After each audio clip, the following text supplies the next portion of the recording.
For those of you that are unaware, the United States has a law on the books commonly referred to as PLCAA or PLCAA. It's the law that essentially says that you can't sue a gun company if their gun is used in a crime. It's been upheld quite a few times until now. Welcome back to the Gun Collective. My name is Jon Patton, and the fight for gun rights continues. On March 14th, 2019, a ruling came down from the Connecticut Supreme Court essentially stating that the manufacturer of the firearm used in the Sandy Hook tragedy in December of 2012 could, in fact, be sued and potentially held responsible for the misuse of their product. Adam actually covered the PLCAA in depth on an episode of the Legal Brief a while back, but this ruling from Connecticut essentially overturns this protection for firearms manufacturers. The thing that has me concerned here is the precedence that this sets.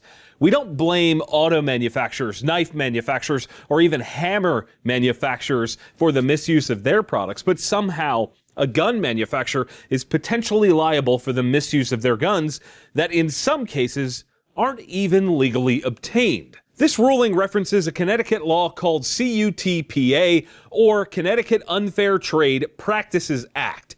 This act prohibits unfair competition and unfair and deceptive acts and practices in trade and commerce. Essentially, the Connecticut Supreme Court is saying that this law, this CUTPA, is being referenced because the manufacturer of the rifle negligently entrusted civilians with what they refer to as an assault rifle suitable only for military use and violated the CUTPA through the sale and wrongful marketing of that rifle.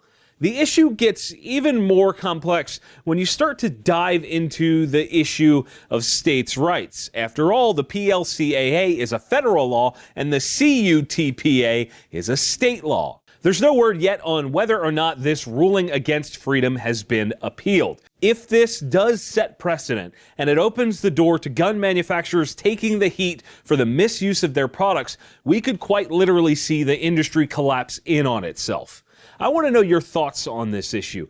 Is Connecticut within its rights to overturn PLCAA, or should they uphold it as the standard as it's been done? Are we in trouble nationwide with the potential for judges all over to rule in a similar way? Sound off in the comments with your thoughts, and be sure to get subscribed if you aren't already, because we're going to be tracking this one really, really closely. As always, thank you all for watching. We'll see you soon.